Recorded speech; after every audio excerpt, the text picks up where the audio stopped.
Hello, beautiful souls, and welcome back to Philosophies for Life, the podcast where we dive deep into ancient wisdom and modern insights to help you live a more meaningful, fulfilling life.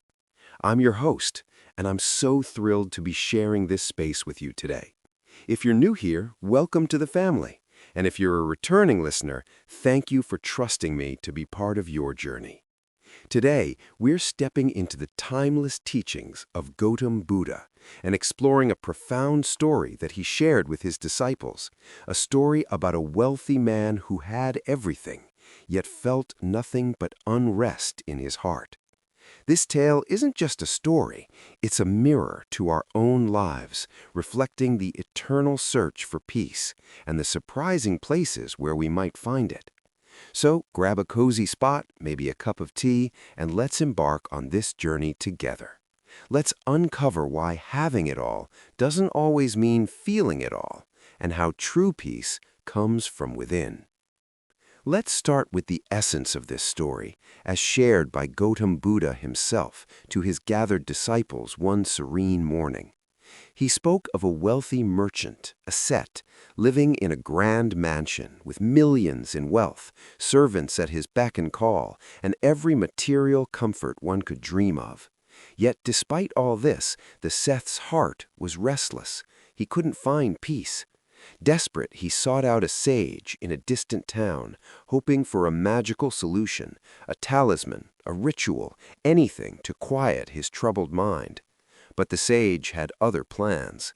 Over 3 days, he put the Seth through unexpected trials, sitting in the scorching sun while the sage rested in the shade, going hungry while the sage ate heartily, and enduring sleepless nights of frustration. Finally, when the Seth decided to leave, feeling cheated and disillusioned, the sage smiled and delivered the lesson that changed everything. He said, "Seth, I've given you so much, but you've taken nothing. When I sat in the shade, I showed you that my comfort cannot become yours. When I ate, I showed you that my food cannot fill your stomach. Remember, my spiritual practice cannot grant you peace. Just as you earned your wealth through your own efforts, peace, too, must be earned through your own striving, your own inner work." In that moment, the Seth's eyes opened, not just to the sage's words, but to the path he needed to walk. He returned home, not with a talisman, but with a truth that was far more powerful. This story carries a teaching that echoes through time, and it reminds me of a quote often attributed to Buddha himself: "Peace comes from within. Do not seek it without." Isn't that beautiful? It's a simple yet profound reminder that no external treasure, no amount of wealth or validation from others can fill the void if we're not at peace with ourselves.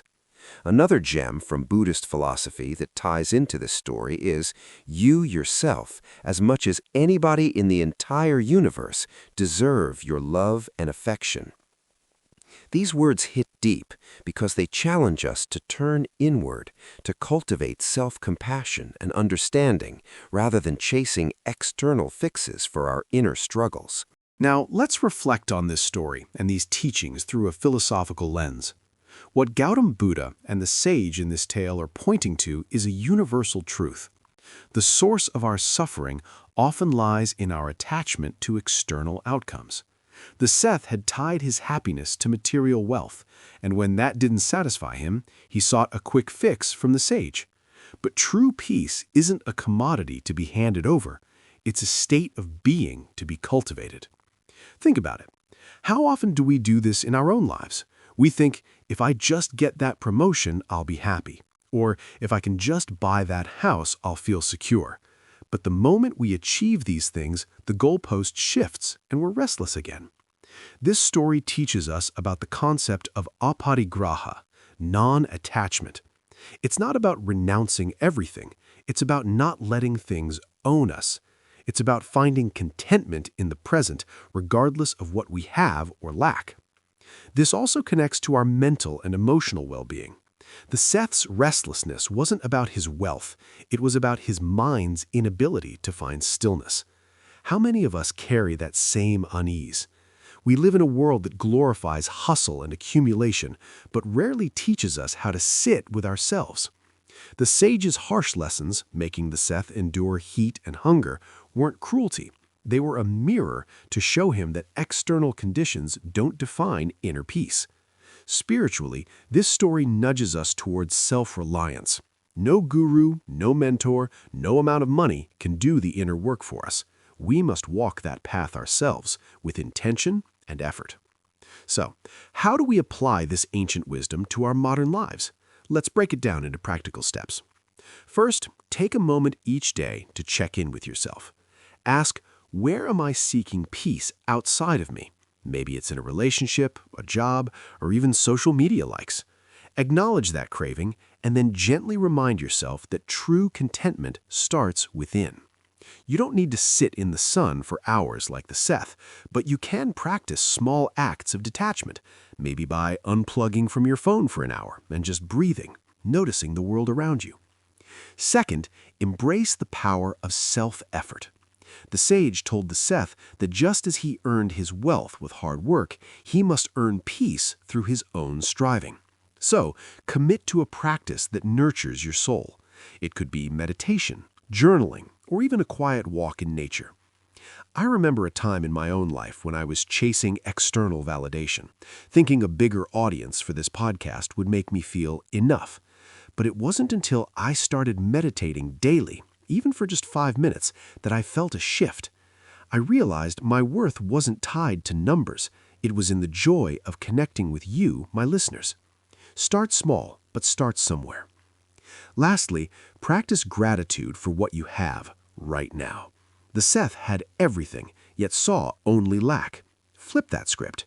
Each night, write down 3 things you're grateful for. It could be a warm meal, a kind word from a friend, or just the fact that you're here, breathing. Gratitude anchors us in the present and reminds us that peace isn't somewhere out there, it's in this very moment. As we wrap up today's episode, let's carry forward the wisdom of Gautam Buddha and the sage's lesson to the Seth. Remember that peace isn't a gift someone else can give you. It's a garden you must tend to within yourself. You've got the tools: self-reflection, effort, and gratitude. So, I challenge you this week. Pick one of these practices and commit to it. Maybe sit with yourself for 5 minutes each morning, or write down what you're thankful for before bed. Notice how it shifts your perspective. And hey, if you find yourself chasing external fixes like the Seth, smile at yourself, take a deep breath, and remember his story. You've got this. Thank you for joining me on Philosophies for Life. I'm so grateful to share these moments with you. If this episode resonated, share it with someone who might need a little inspiration today. And until next time, keep seeking, keep growing, and remember, peace starts with you. Take care, beautiful souls.